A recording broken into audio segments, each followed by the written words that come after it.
Petit point leçon. Utiliser la formule des probabilités totales. Alors, soit A1, A2, A3, une partition de oméga. Alors là, on a marqué A1, A2, A3, mais ça peut être 2 événements, 3 événements, 4 événements, peu importe. Il faut que ça forme une partition de l'univers. Donc ça veut dire que dans tous les événements, si on prend tous les événements en entier, on a l'univers. Donc il faut avoir toutes les issues là-dedans. Et il faut que dans chaque événement, il n'y ait rien en commun. Comme ça, on peut faire un arbre comme ça. Par exemple, si on lance un dé, on peut avoir 1 ou 2 ici, 3 ou 4 ici, 5 ou 6 ici. Comme ça, ici, il n'y a rien en commun. 1, 2, 3, 4, 5, 6, il n'y a rien en commun. Et quand on prend tout, 1, 2, 3, 4, 5, 6, on obtient les 6 faces du dé. Donc il faut juste que ça fasse une partition de l'univers. Il peut y avoir 2 éléments, 3 ou 4, etc. Mais il faut qu'il y ait tous les éléments de l'univers et rien en commun.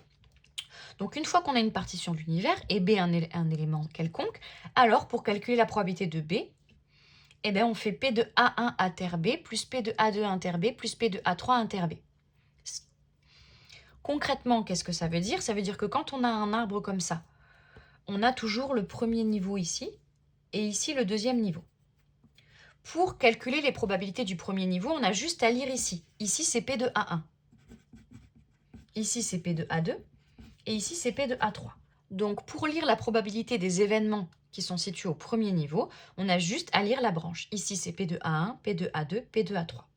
Par contre, si on veut calculer la probabilité d'un événement qui se trouve sur le deuxième niveau, donc sur le deuxième niveau, il y a B ou B bar, eh bien, on ne va pas juste lire ici. Ici, ce n'est pas P de B.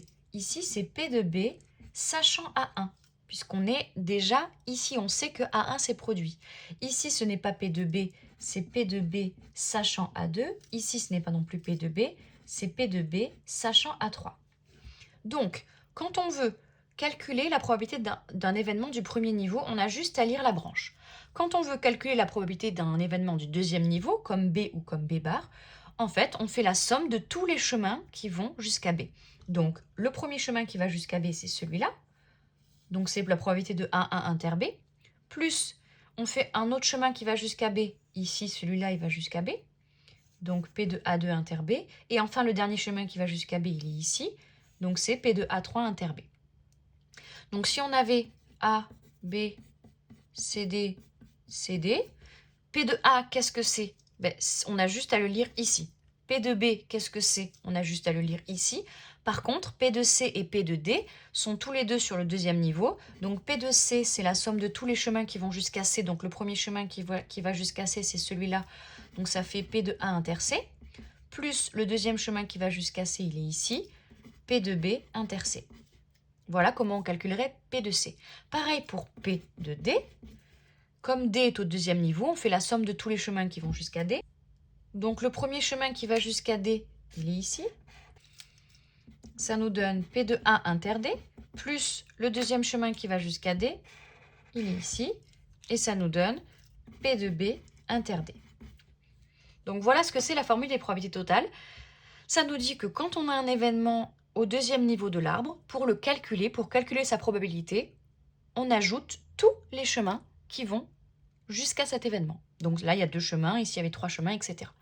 Donc on va voir à travers un exemple.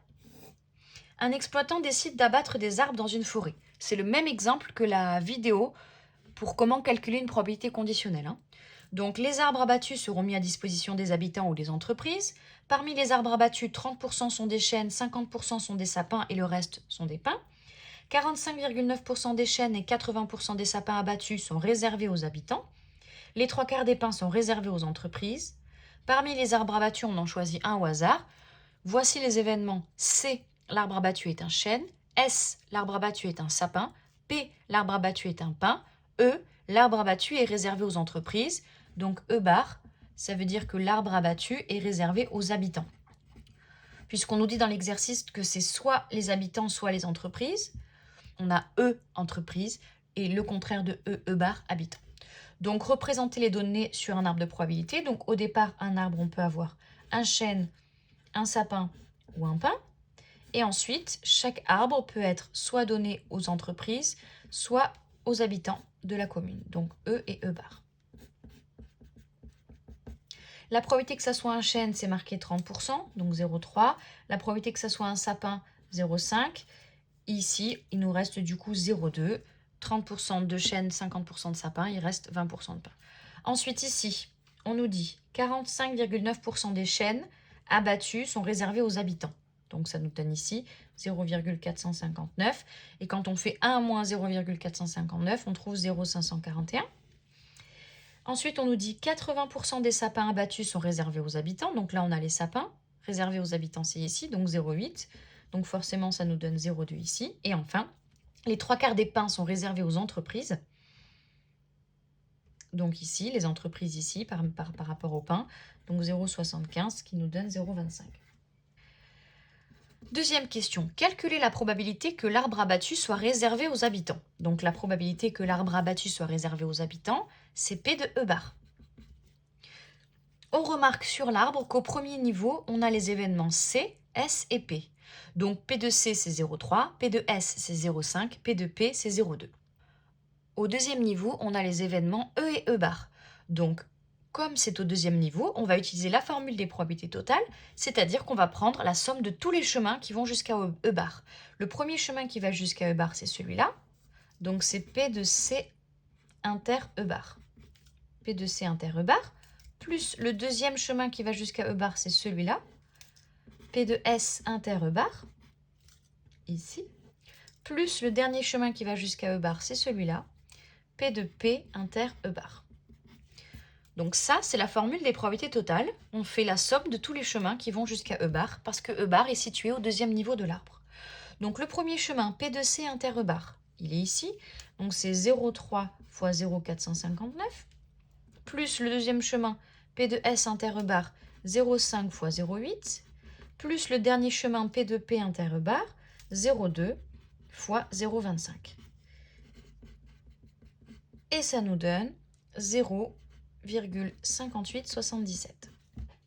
Et enfin, dernière question, calculer la probabilité que l'arbre soit un chêne, sachant qu'il est réservé aux habitants de la commune. Donc là, dès qu'il y a le mot sachant, forcément c'est une probabilité conditionnelle. Donc, quelle est la probabilité que l'arbre soit un chêne, donc c'est P de C, sachant qu'il est réservé aux habitants de la commune. Donc le sachant, on le met en petit indice ici, et réservé aux habitants de la commune, c'est E bar. Donc on cherche P de C, sachant E bar. Donc d'après la vidéo précédente, on voit qu'on ne peut pas juste lire cette probabilité conditionnelle sur l'arbre, parce que ici, il faudrait qu'on ait sachant E bar, alors que là, on a sachant C, sachant S, sachant P. Il faudrait que l'arbre soit inversé, il faudrait qu'il y ait E bar en premier, et ensuite CSP, CSP, CSP, CSP. Sauf que là, on n'a pas cet arbre-là, donc on va utiliser la formule des probabilités conditionnelles. P de A sachant B, c'est P de A inter B sur P de B. On fait l'intersection des deux événements et on divise par la probabilité du sachant. Donc ici, d'après la formule, c'est P de E bar inter C, ou C inter E bar. On fait l'intersection de ces deux lettres, divisé par la probabilité du sachant. La probabilité du sachant, c'est E bar. Donc ici, P de C inter E bar, c'est une intersection, donc c'est tout un chemin. C'est ici, 0,3 fois 0,459. Et P de E bar, on l'a calculé dans la question d'avant. D'après la formule des probabilités totales, on avait trouvé P de E bar qui vaut 0,5877. Et on calcule, on nous demande d'arrondir à 10-4. Donc P de C sachant E bar, c'est environ 0,2343. Donc, on a utilisé la formule des probabilités conditionnelles parce que l'arbre n'était pas dans le bon sens et on utilise très souvent cette formule puisque l'arbre n'est pas souvent dans le bon sens. Et en général, le bas, P de B ou là ici dans notre exercice en l'occurrence c'était P de E bar, en général le dénominateur on l'obtient grâce à la formule des probabilités totales.